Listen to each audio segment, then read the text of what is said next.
Subscribe to Computer TechMates channel and press the bell icon for more computer related tech videos. तो पिछली video मैंने RAM के बारे में बताया था और जब आप एक न्यू लैपटॉप लेते हैं या डेस्कटॉप परचेज करते हैं तो आप शायद गौर नहीं किए होंगे रैम के स्पेक्स में DDR1, DDR2, DDR3 and DDR4 mention किया हुआ रहता है।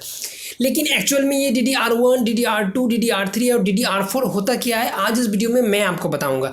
सो हे गाइस, मैं हूं कौशिक, आप देख रहे हैं computer Techmates. Welcome back to my channel.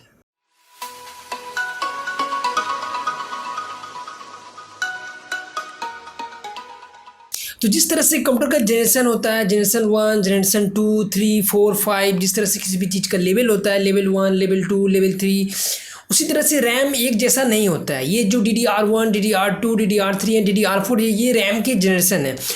Obviously DDR3 DDR2 से बेटर होगा, DDR4 DDR3 से बेटर होगा। उसी तरह से जनरेशन वाइज रैम का स्पीड भी पहले से आपको ज़्यादा मिलेगा, पहले से ज़्यादा बेटर होगा। तो चारों के बीच डिफरेंस जानने से पहले ये DDR क्या है। तो DDR जिसका फुल फॉर्म होता है double data rate. Double data rate का मतलब यह है कि रैम 2 टाइम्स पर क्लॉक साइकिल स्पीड, यानी कि 2 टाइम्स फास्टर से डेटा को ट्रांसफ़र कर सकता है। क्योंकि आपको पता होगा कि कंप्यूटर पर जो भी चीज़ें सेव होती है वो डिजिटल वे में होती है, यानी 0 और 1 के फॉर्म में। डबल डेटा रेट SDR यानी सिंगल डेटा रेट वाले रैम का एक जनरेशन अपग्रेड है।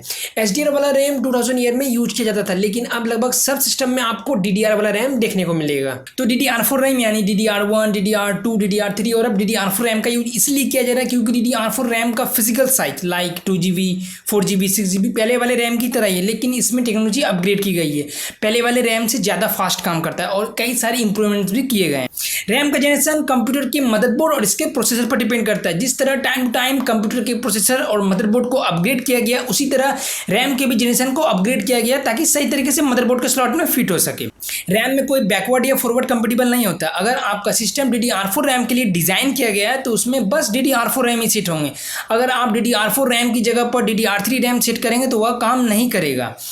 रैम का हर जनरेशन अलग अलग मदरबोर्ड में स्पेस लेता है, अलग अलग स्लॉट रहता है।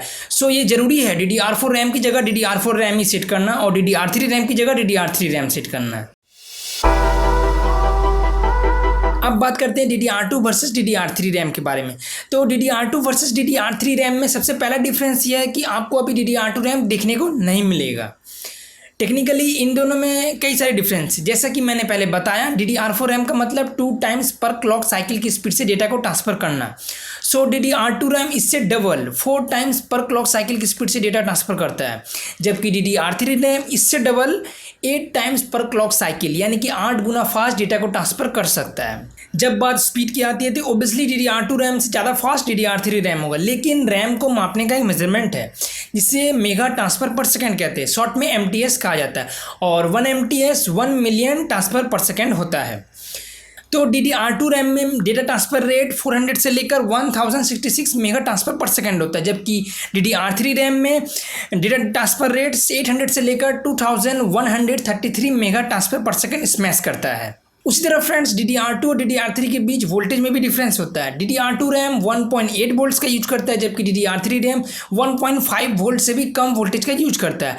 और कम वोल्टेज का यूज करना इसका मतलब रैम कम इलेक्ट्रिसिटी यूज कर रहा है, लैपटॉप की बैटरी कम कंज्यूम होगी, CPU पर प्रेशर कम होगा और हीटिंग इशू कम होगा। आपने जो भी पिक्चर देखा इसका लिंक मैं डिस्क्रिप्शन में दे दूंगा, आप उस लिंक के थ्रू जाकर इस पिक्चर को डाउनलोड कर अच्छी तरह से देख सकते हैं रैम के वोल्ट्स और इसके स्पीड्स के बारे में। अब बात करते हैं DDR3 वर्सेस DDR4 रैम के बारे में। तो DDR3 रैम को 2007 में लॉन्च किया गया था। उसके बाद अब आजकल बस कुछ पुराने लैपटॉप्स और सिस्टम पर DDR3 रैम का यूज किया जा रहा है, जिसे अपग्रेड नहीं किया जा सकता। लेकिन अभी DDR4 रैम एक स्टैंडर्ड बना हुआ है और DDR3 रैम से भी कम वोल्टेज का यूज करता है DDR4 रैम, ओनली 1.2 वोल्ट्स। और 1.2 वोल्ट्स इसका मतलब तो आप समझ गए हो कि रैम कम इलेक्ट्रिसिटी का यूज कर रहा है, आपकी लैपटॉप की बैटरी कम कंज्यूम होगी। DDR4 रैम में डेटा ट्रांसफर स्पीड 1600 से लेकर 3200 मेगा ट्रांसफर पर सेकेंड है, जो कि पुराने वाले DDR3 रैम से कई गुना फास्ट। और DDR4 रैम एक स्टैंडर्ड बना हुआ। आजकल जो भी न्यू लैपटॉप्स लॉन्च हो रहे हैं, जो भी न्यू सिस्टम्स अपग्रेड हो रहा है या उसे असेंबल किया जा रहा है, उसमें आपको DDR4 रैम देखने को मिल रहा है। और एक बात, DDR5 रैम भी जल्द आने वाला है, शायद इस ईयर या नेक्स्ट ईयर आपको देखने को मिले। तो लास्टली फ्रेंड्स मैं यही रिकमेंड करूँगा कि अगर आप एक न्यू लैपटॉप बाय कर रहे हैं या सिस्टम असेंबल कर रहे हैं तो उसमें DDR4 रैम लेना 2-3 साल फ्यूचर को देखते हुए, इसलिए क्योंकि आपको अच्छा परफॉर्मेंस देखने को मिलेगा। तो आई होप अब आप DDR1, DDR2, DDR3 और DDR4 के बीच डिफरेंस के बारे में अच्छी तरह से जान गए होंगे। और आप इस वीडियो के आर्टिकल मेरे ब्लॉग के लिस्ट पर जाकर देख सकते हैं, नीचे मैं लिंक दे दूंगा और उस पिक्चर का भी लिंक दे दूंगा। आप उस पिक्चर को डाउनलोड कर अच्छी तरह से रैम के वोल्ट्स और इसके स्पीड के बारे में जान सकते हैं। तो अगर वीडियो अच्छा लगा तो प्लीज़ लाइक, कमेंट, शेयर और सब्सक्राइब टू माय चैनल। और इस वीडियो से कोई भी सवाल हो नीचे कमेंट कर पूछ सकते हैं। आज के लिए इतना ही, जल्दी मिलेंगे नेक्स्ट वीडियो में, तब तक के लिए गुड बाय।